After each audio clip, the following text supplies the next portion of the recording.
Que el Señor le bendiga, hermanos. Gracias al Señor podemos reunirnos aquí como familia en un día tan especial como el día de hoy, el día domingo, el día del Señor. Y también es un gozo, ¿no? El que a pesar de que quizás no podemos tener aquí a nuestros hermanos de manera tangible o física, aún así cuando leemos pasajes como los que se hallan en Colosenses o en Efesios, nos damos cuenta de que aún así estamos unidos con ellos. Porque Cristo nos une con ellos, porque Cristo es la cabeza del cuerpo, porque en Cristo son unidas todas las cosas.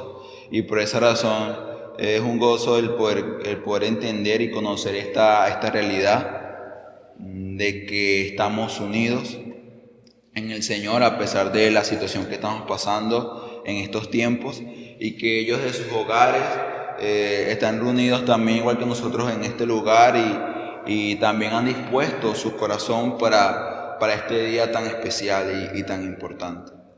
Y para comenzar quisiera que me acompañen a leer un pasaje, Hechos capítulo 17, pasaje que se va a leer porque vamos a comenzar con lo que es una serie en las epístolas del apóstol Pablo hacia los tesalonicenses. Entonces es realmente importante este capítulo 17 de Hechos. Vamos a leerlo y la palabra del Señor nos dice capítulo 17 de Hechos: pasando por Anfípolis y Apolonia, llegaron a Tesalónica, donde había una sinagoga de los judíos. Y Pablo, como acostumbraba, fue a ellos y por 3 días de reposo discutió con ellos, declarando y exponiendo por medio de las Escrituras que era necesario que el Cristo padeciese y resucitase de los muertos, y que Jesús, a quien yo os anuncio, decía él, es el Cristo. Y algunos de ellos creyeron y se juntaron con Pablo y con Silas, y de los griegos piadosos gran número, y mujeres nobles no pocas. Entonces los judíos que no creían, teniendo celos, tomaron consigo algunos ociosos, hombres malos, y juntando una turba, alborotaron la ciudad, y asaltando la casa de Jasón, procuraban sacarlos al pueblo. Pero no hallándolos, trajeron a Jasón y algunos hermanos ante las autoridades de la ciudad, gritando: estos que trastornan el mundo entero también han venido acá, a los cuales Jasón ha recibido, y todos estos contravienen los decretos de César, diciendo que hay otro rey, Jesús. Y alborotando al pueblo y a las autoridades de la ciudad, oyendo estas cosas, pero obteniendo fianza de Jasón y de los demás, lo soltaron. Inmediatamente los hermanos enviaron de noche a Pablo y a Silas hasta Berea, y ellos, habiendo llegado, entraron en la sinagoga de los judíos, y estos eran más nobles que los de Tesalónica, pues recibieron la palabra con toda su solicitud, escudriñando cada día las Escrituras para ver si estas cosas eran así. Así que creyeron muchos de ellos, y mujeres griegas de distinción, y no pocos hombres. Cuando los judíos de Tesalónica supieron que también en Berea era anunciado la palabra de Dios por Pablo, fueron allá y también alborotaron a las multitudes. Quizás nos podemos preguntar por qué razón, si vamos a comenzar con la serie de las cartas de Pablo hacia los tesalonicenses, ¿por qué no comenzamos leyendo el capítulo 1, ¿no? de la primera carta, o un pasaje de Tesalonicenses? Y es que esta pregunta quizás puede ser formulada por cualquiera de nosotros, porque casi siempre cuando nos acercamos a una epístola, hablando en este caso de epístola, o a cualquier otro libro de la Biblia, nos acercamos al pasaje y comenzamos a ver, ¿no?, qué contiene el mismo. Por ejemplo, una epístola, comenzamos con ¿qué? Con la salutación, primer capítulo, segundo capítulo, y así vamos. Pero en medio de esto quizás obviamos ciertos detalles que son realmente importantes. Y estos detalles me hago referencia al contexto histórico de lo que ahí se mueve, de lo que ahí se desarrolla. Incluso si recordamos, las epístolas son enviadas a una iglesia local. Pero para entender por qué razón el autor le escribe de esta manera al destinatario, por qué razón usa estas palabras, por qué razón le dice estas cosas, debemos entender el contexto en el cual se desarrolla todas estas cosas. Y esto se conoce como el contexto histórico. Cuando nos acerquemos al pasaje debemos preguntarnos cosas como cuándo sucedió esto, en dónde y cómo se fundó esta iglesia. Y estas preguntas de alguna manera son respuestas por este recuento histórico de Lucas en este libro de Hechos, en el capítulo 17. O sea que este sermón será a modo de introducción a lo que serán las dos cartas que hemos de estudiar. Quizás de una manera más,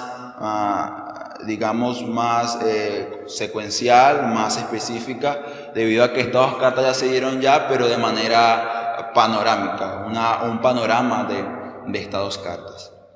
Y por esa razón pido en el nombre del Señor que podamos entender, ¿no? lo que se expondrá el día de hoy, y que no parezca algo tedioso, porque normalmente cuando se predica, muchos me han dicho, oye, pero la introducción fue bastante larga, dame un poquito más de contextualización o reflexión teológica, pero como veremos realmente esta información que se va a exponer el día de hoy, o que nos muestra el capítulo 17, es realmente importante para poder comprender y entender a plenitud, ¿no? Lo que serán estas dos cartas que se irán exponiendo a partir del domingo que viene. Y cuando se ve, ¿no? este capítulo 17, debemos tomar en cuenta dos cosas.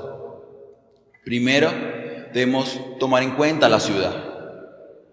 Todo lo que Pablo le dice, esta iglesia se halla en un contexto geográfico, se halla en una ciudad. Y por lo tanto hemos de conocer primero la ciudad, pero también hemos de conocer la iniciación de esta iglesia.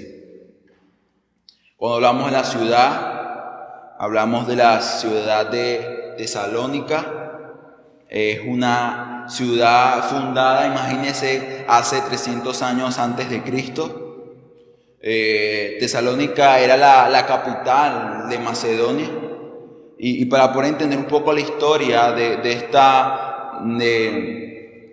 esta ciudad, debemos ir un poco más atrás, a la historia de Alejandro Magno, ¿no? El gran conquistador. Este hombre, su conquista, lo que hizo, fue bastante rápida. Incluso su muerte también fue rápida. Alejandro Magno murió a los 32 años. Este gran conquistador, debido a que se dio cuenta de que no había más territorio que conquistar, cayó en cierta depresión y se embriagó de tal manera que murió. Pero cuando Alejandro Magno muere, su poder, su conquista queda en manos de sus 4 generales. Y entre estos 4 generales había uno que se llamaba Casandro. Este general fue el que tomó posesión de Macedonia, fue el que gobernó a Macedonia. Y aquí es donde viene el nombre de esta ciudad, que es llamada Tesalónica, porque Casandro le pone este nombre debido a que su esposa se llamaba de esta manera. Su esposa era hermanastra de Alejandro Magno, y este hombre, ¿no? Bastante malvado, porque incluso cuando Alejandro Magno muere, la madre de Alejandro se opone a Casandro y Casandro lo que hace es asesinarlo. Pero así es la historia, y Alejandro Magno conquistó todas estas cosas, pero quedó en manos de sus generales. Y cuando comenzó a surgir el imperio romano, ¿qué hace Roma? Conquista a Macedonia. Pero cuando Roma conquista Macedonia, la divide en 4 repúblicas. Pero después con el tiempo Roma las unifica nuevamente. Y cuando unifica, ¿no?, estas 4 repúblicas, coloca a la ciudad de Tesalónica como la capital. Por muchas razones. Tesalónica era una ciudad donde había un gran puerto, o sea que había mucho comercio, había mucho movimiento de dinero, pero también Tesalónica era una intersección. O sea que Tesalónica de alguna manera era una ciudad que unía muchos puntos o lugares de la tierra. Tesalónica unía lo que era un camino que venía de Italia hacia Roma, un camino que venía del río de Danubio hacia el mar Egeo. O sea que de alguna manera Tesalónica era un punto o una ciudad bastante importante. Tan importante incluso que Tesalónica es una de las pocas ciudades que tenían un privilegio especial ante lo que era el Imperio Romano de ser de alguna manera libres, de tener un gobierno propio, de tener un gobierno autónomo. O sea que en estos lugares era algo raro, ¿no?, ver agentes o soldados romanos, debido a que esta ciudad tenía ciertos privilegios de parte del emperador. Y esto debido a que cuando Roma se hallaba en guerra, esta ciudad apoyó al Imperio Romano, y por lo tanto cuando el Imperio Romano se estableció, pues le dio tales privilegios. Y quizá usted dirá, pero, no entiendo, ¿para qué tanta información? Pero es que esta información, te va a hacer entender cuál es la importancia de que Pablo haya fundado esta iglesia de Tesalónica en esta ciudad. Esto explicará la importancia de ello.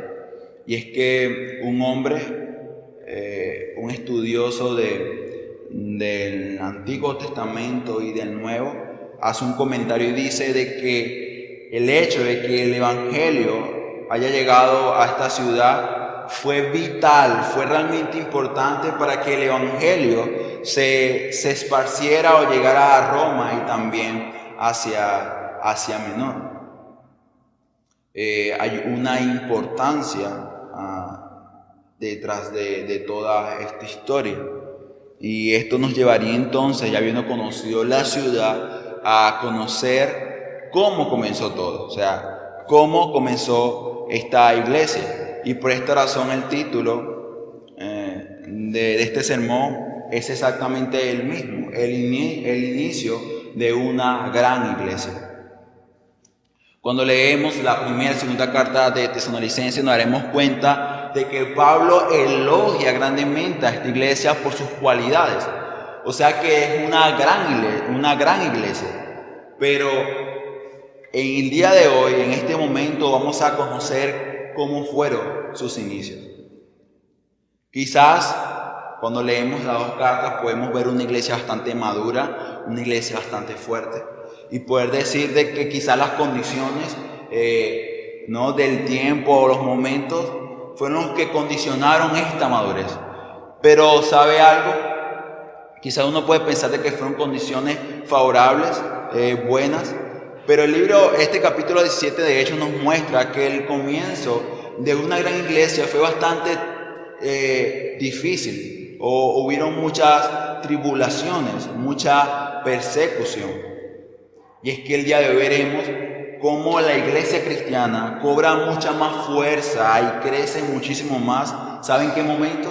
Cuando la iglesia es perseguida, cuando se muestra oposición. Ahí, hermanos y amigos, es cuando realmente la iglesia o el evangelio se esparce en gran manera.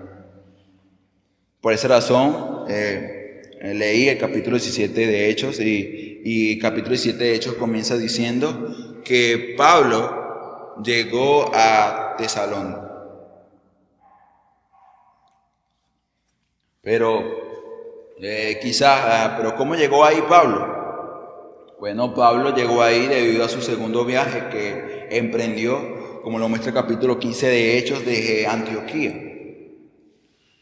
Pablo siempre emprendía sus viajes, al comienzo de sus viajes de este lugar. Y Pablo emprende su viaje junto con Timoteo y Silas.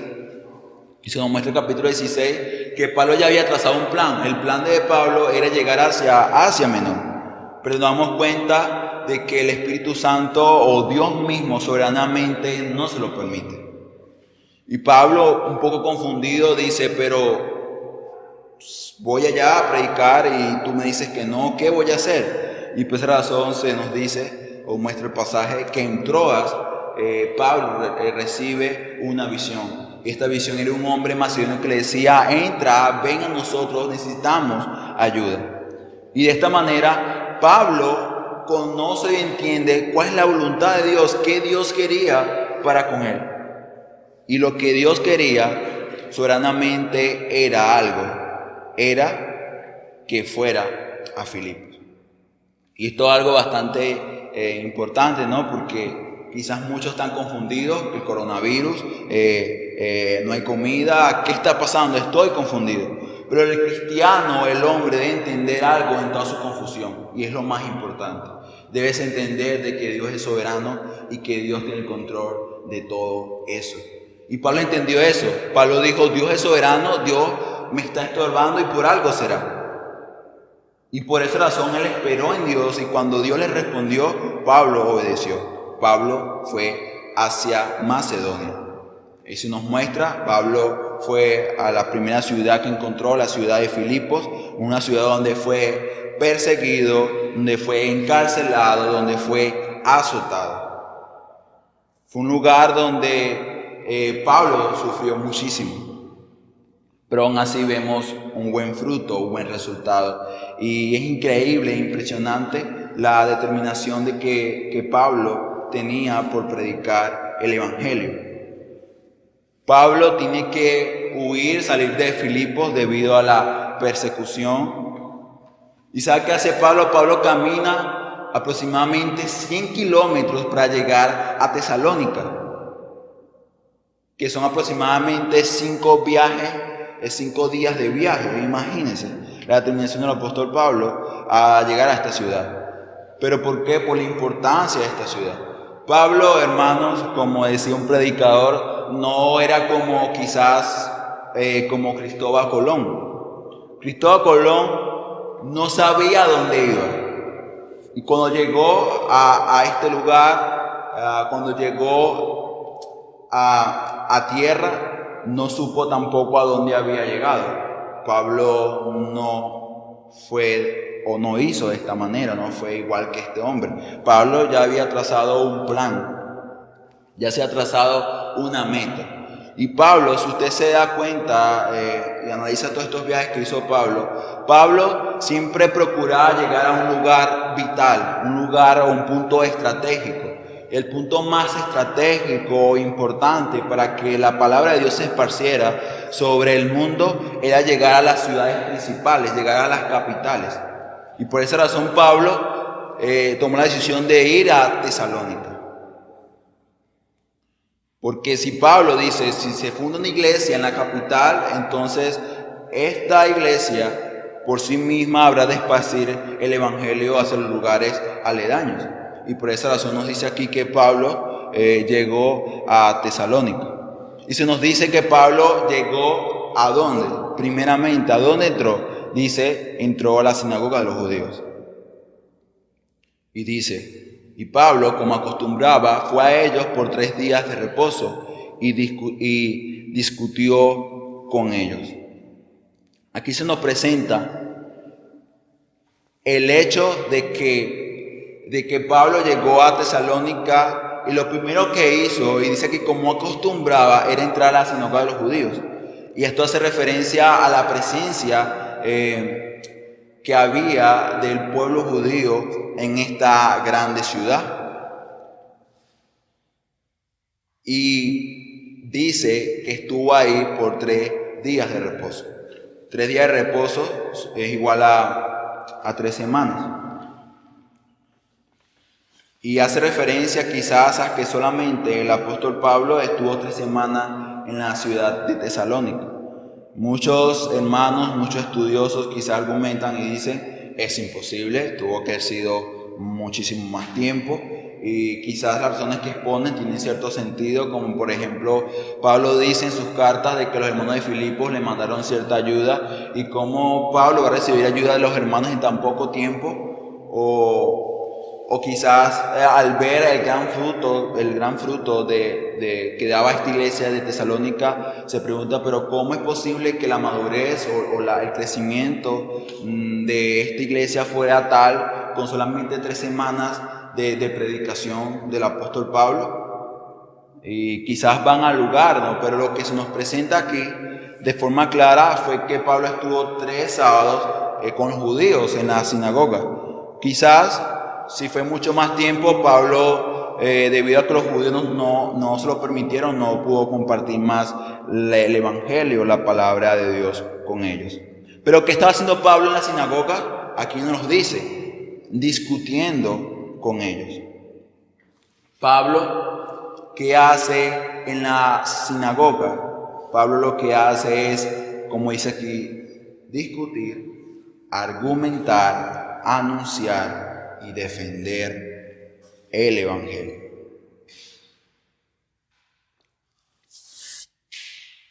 Pablo nos dice aquí que declara y expone el evangelio, pero comenzando ¿en dónde?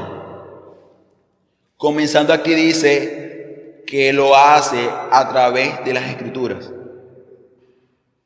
Pablo, ¿sabe qué hace? Comienza de lo conocido hacia lo desconocido. Recuerden que ellos eran judíos, y siendo ellos judíos, como también el apóstol Pablo lo era, conocían muy bien el Antiguo Testamento.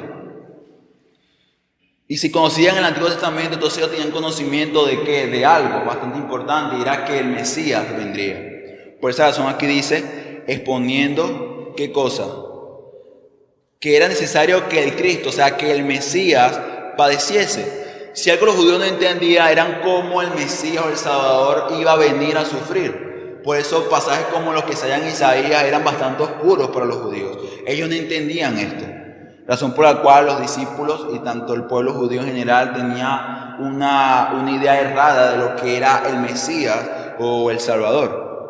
Por esa razón Pablo argumenta y predica y dice, el Mesías tenía que padecer, pero también tenía que resucitar porque él habría de vencer la muerte. Pablo le explica y le dice, el Antiguo Testamento habla del Mesías, mira lo que era el ministerio, el Mesías, qué iba a hacer, pero ¿sabe qué lleva a todo esto? Lleva a lo desconocido para ellos. Lo desconocido para ellos era que Jesús era este Cristo, que Jesús era este Mesías. Y por esa razón dice, y que Jesús a quien yo anuncio, este es el Cristo, este es el Salvador. Y el versículo 4 nos presenta el relato de Lucas, cuál fue el resultado de esta predicación. Y nos damos cuenta en el versículo 4 que este resultado fue un resultado mixto. Y digo que fue un resultado mixto porque mira lo que dice. Y algunos de ellos creyeron. ¿Cuáles ellos? Los judíos, ¿no? Que se reúnen en las sinagogas. Pero dice también, y se juntó con Pablo y con Silas, ¿quiénes? Griegos piadosos. Y dice que fue gran número, pero también mujeres nobles, no pocas. El resultado es bastante mixto. Unos aceptan el evangelio, tanto judíos como griegos. También mujeres lo aceptan, pero también, versículo 5 nos dice que otros rechazaron el evangelio.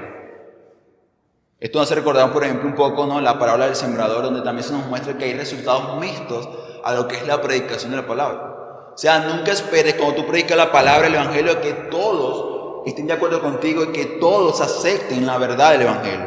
Siempre hablan de resultados mixtos. La parábola del sembrador nos muestra que unos la rechazan, Otros la aceptan, pero no permanecen en ella, y otros realmente dan fruto porque la han guardado en su corazón. Y por esa razón la palabra aquí clave es la palabra creyeron. Habla, hermano y amigo, de una fe. Estos hombres, al escuchar la predicación del Evangelio, ellos abrazaron el Evangelio. Ellos guardaron el Evangelio en su corazón. Habla de una fe que salva. Habla de una fe salvífica. Y es interesante ver lo que después sucede. Versículo 5. Dice que aquellos judíos que no creyeron, ¿qué sucedió con ellos? Ellos dicen que tuvieron celos, tuvieron envidia. Y sabe, la envidia es una tristeza airada, es un disgusto por el bien ajeno y por el cariño o el aprecio que tienen otras personas, que otras personas disfrutan. Estos judíos no pudieron refutar, no pudieron contradecir la verdad del Evangelio, la verdad que el apóstol Pablo estaba predicando. Y ellos, al ver la aceptación que tuvo el mensaje de Pablo, tuvieron mucha envidia de lo que estaba sucediendo. ¿Y por qué razón? Diría usted, por muchísimas.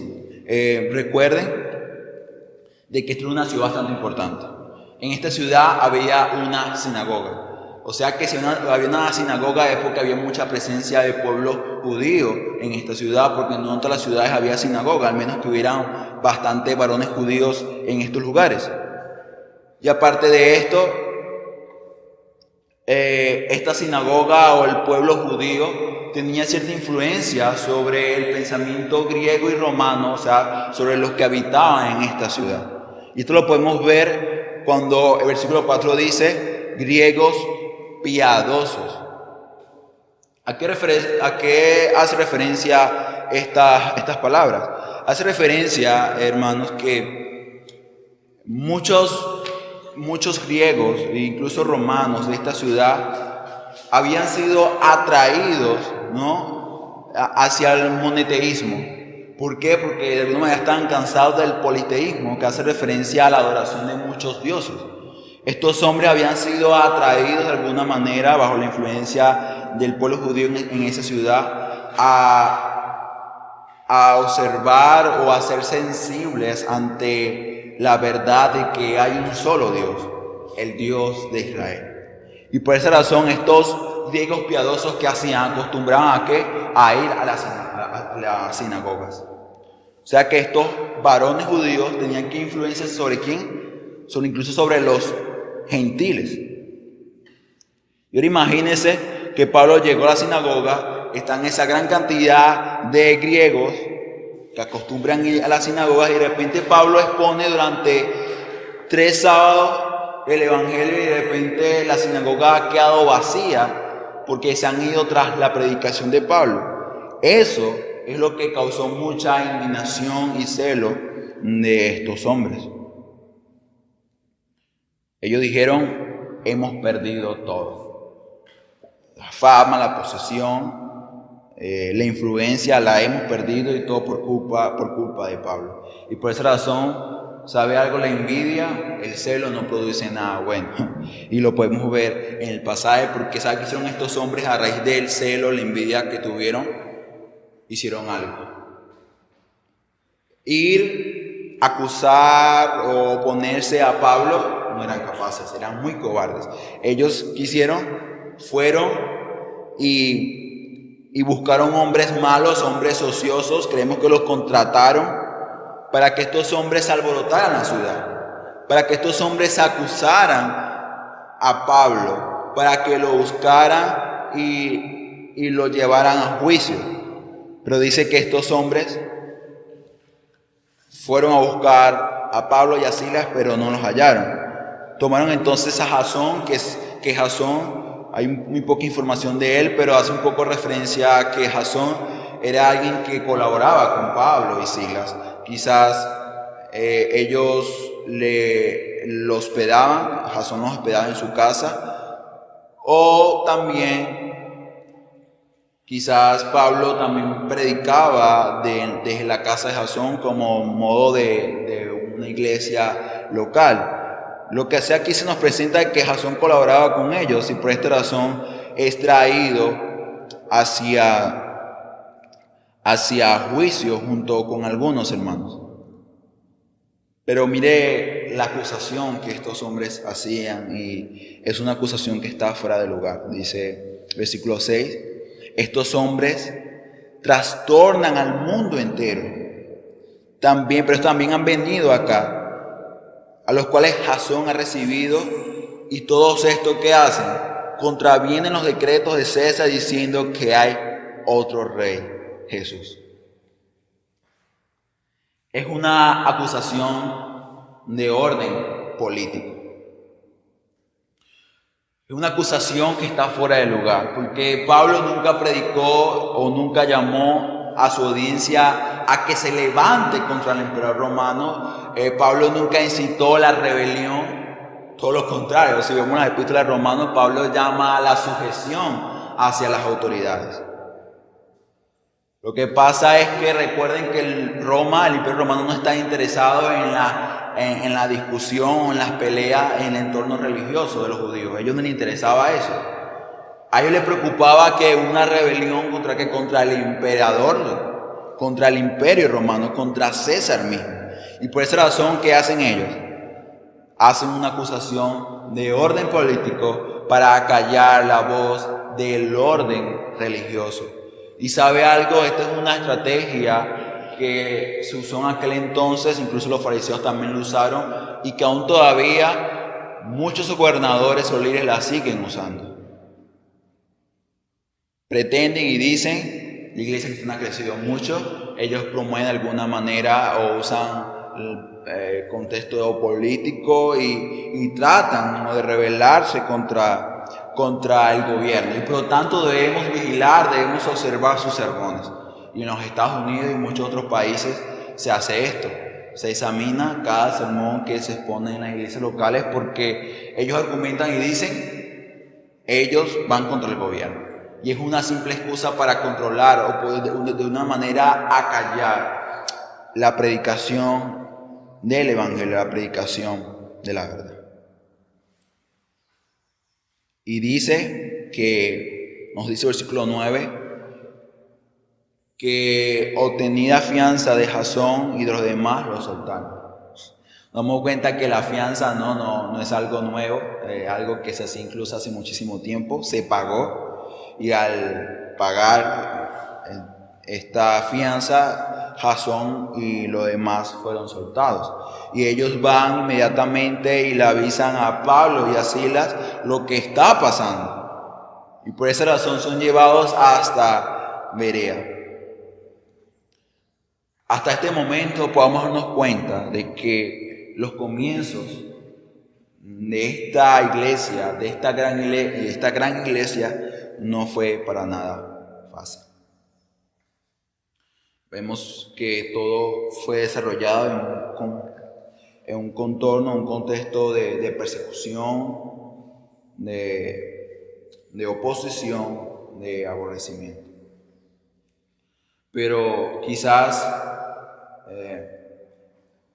uno se puede esperanzar, ¿no? O descansar en algo.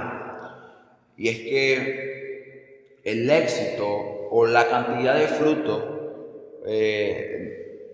o los resultados que se puedan ver no depende mayormente del instrumento, no depende del hombre, no depende de nosotros que predicamos. Depende de la palabra misma. Depende del poder de la palabra de Dios.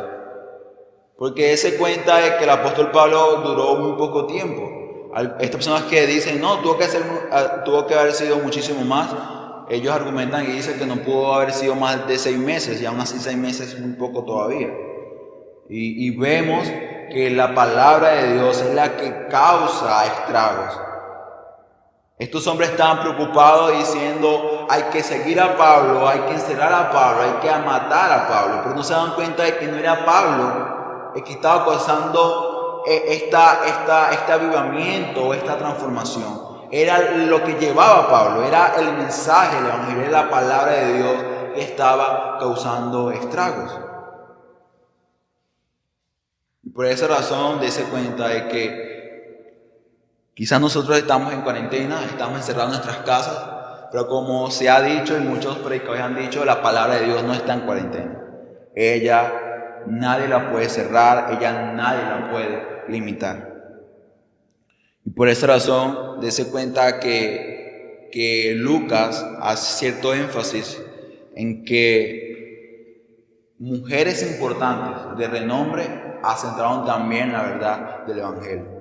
Y este énfasis también lo hace en el versículo 12, porque aquí nos dice que Pablo, ¿no?, va junto con Silas a Berea, y dice que Pablo también predicó en Berea y también hubo un gran resultado, este buen fruto fue que judíos, un gran tamaño, una gran cantidad de judíos aceptaron o creyeron, también griegos, y también nuevamente dice griega, y también dice mujeres griegas de distinción, versículo 12.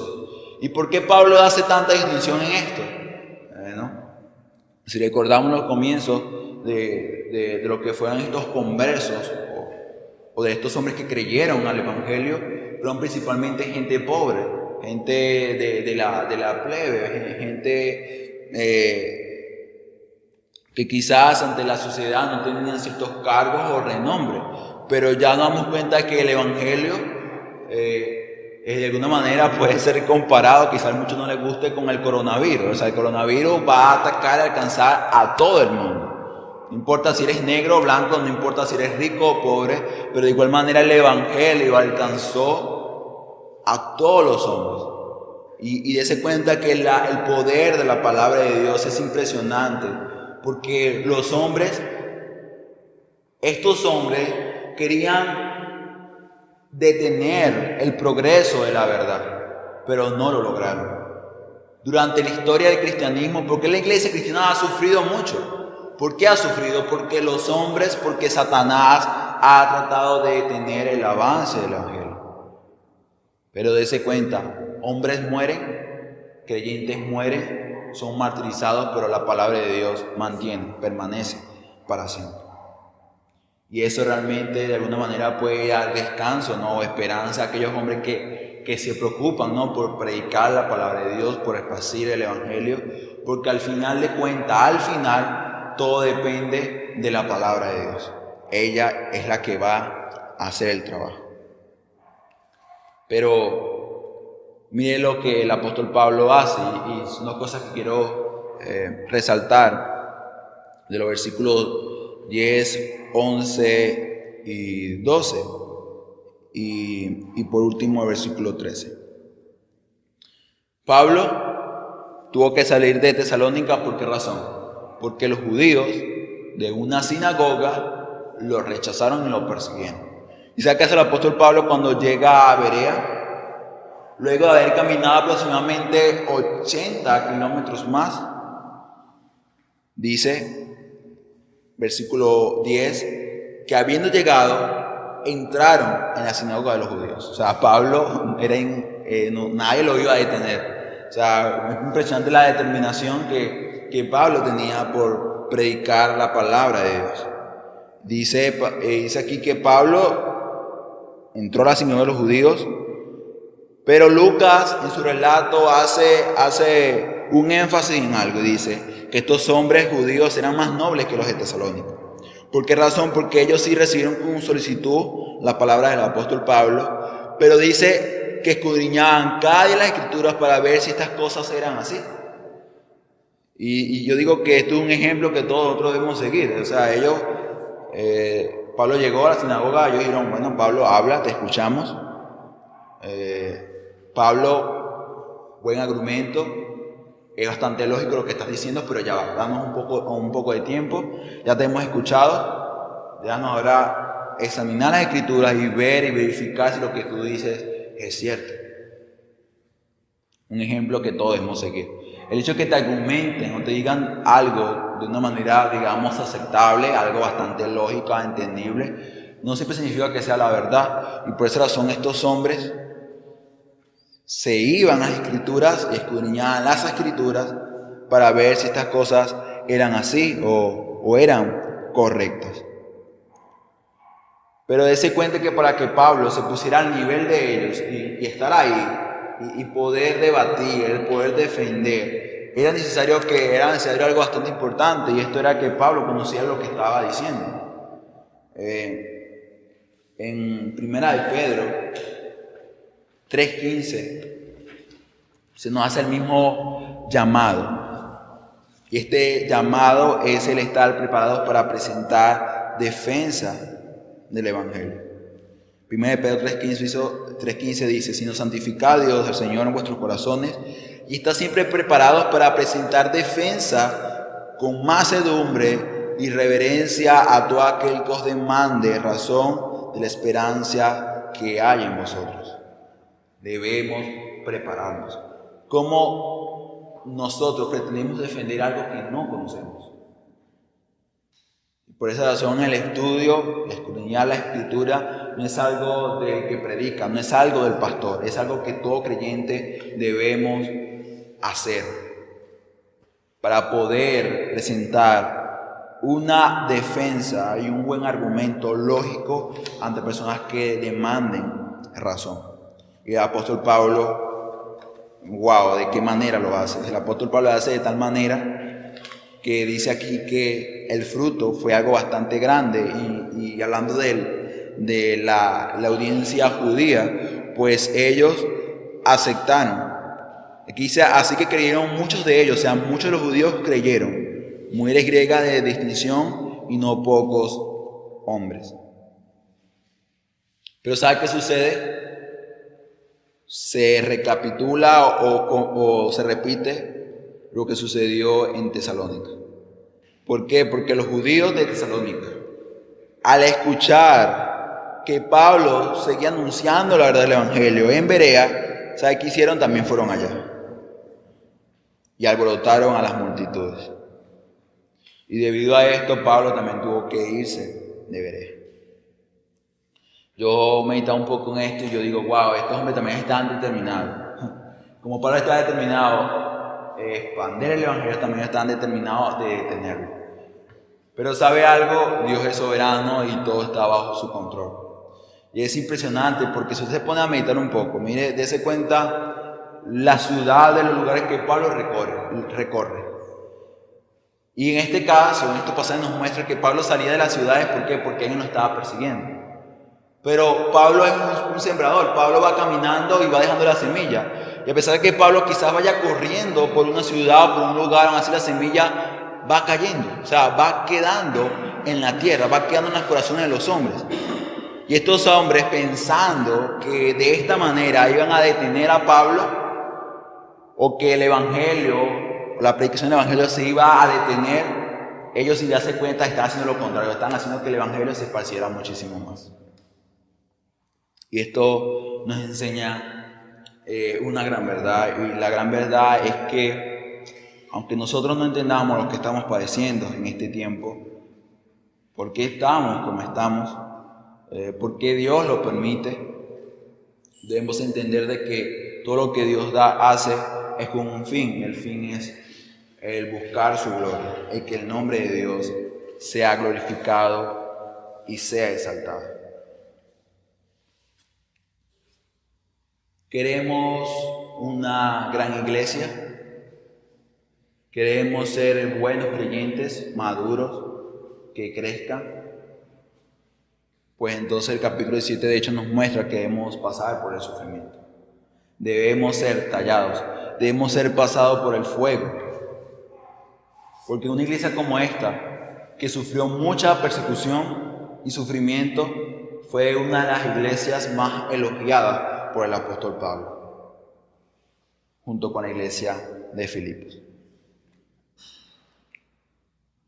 Es impresionante ver cómo el Evangelio, cómo la palabra de Dios se esparció y se extendió, a pesar de la oposición tan grande que hubo. Pero ¿sabe por qué sucede todo esto?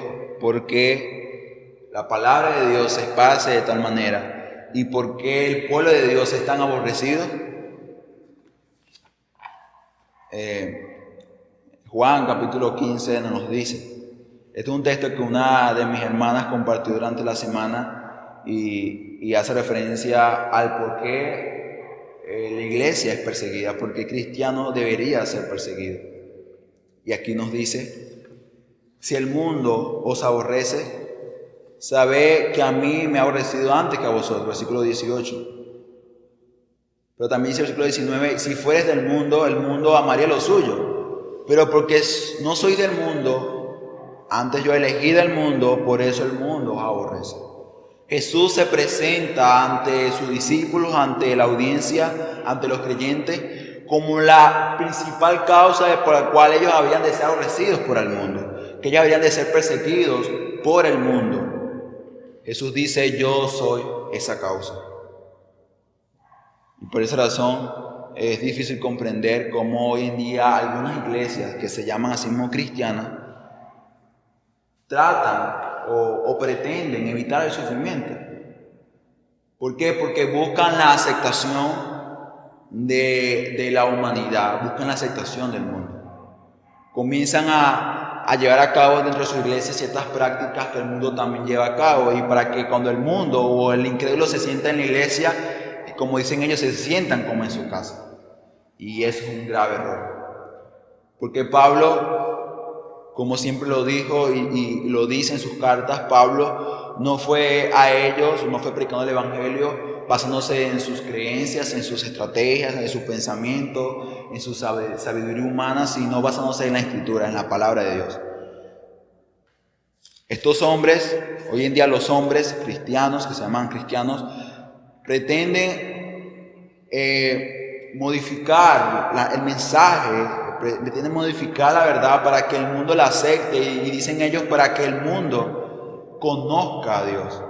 Pero este versículo 17 y este capítulo 17 de Hechos nos presenta de que la palabra de Dios o Dios no debe ser ayudado, porque la palabra de Dios es suficiente. No tenemos que tocar ni gritar la verdad, porque la verdad es suficiente para cambiar y transformar los corazones de los hombres. No, pero él la rechaza. Simple, porque la luz de Dios, porque la luz de la palabra está siendo expuesta. Y el hombre no le gusta la luz, le gustan las tinieblas. El rechazo es algo normal de parte del incrédulo. Pero si el hombre acepta esa luz y anda en la luz, es porque la luz de Dios alcanzó y iluminó su corazón. Pero también Cristo mismo es la razón por la cual el evangelio, la palabra de Dios, se esparció de tal manera. Aquí en este mismo pasaje de Juan hay una esperanza. Y la esperanza que Jesús da es que así como a mí me escucharon mis palabras, también ustedes las escucharán. O sea, habrá sufrimiento, vamos a ser aborrecidos, pero al final veremos resultados de ese sufrimiento. Porque la palabra de Dios está siendo expuesta.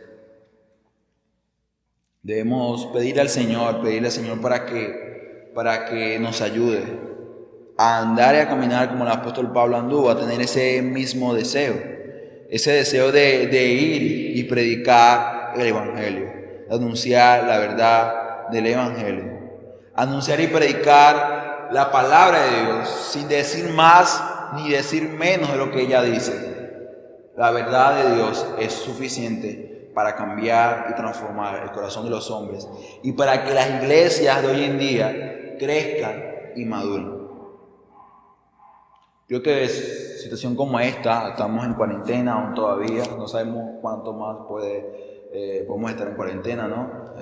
No lo sabemos, pero si algo sí podemos saber es que Dios es soberano y que Dios sabe lo que está haciendo. Y esperemos en el nombre del Señor que el fruto o el resultado de nuestras vidas personales sean los mismos que se vieron o se hallaron en la iglesia de Tesalónica. Buenos frutos, muchos frutos. Frutos que hablan del crecimiento y la madurez del creyente. Oremos al Señor y pidámosle que la verdad de su palabra pueda hacernos crecer y madurar en medio del sufrimiento, en medio de esta situación.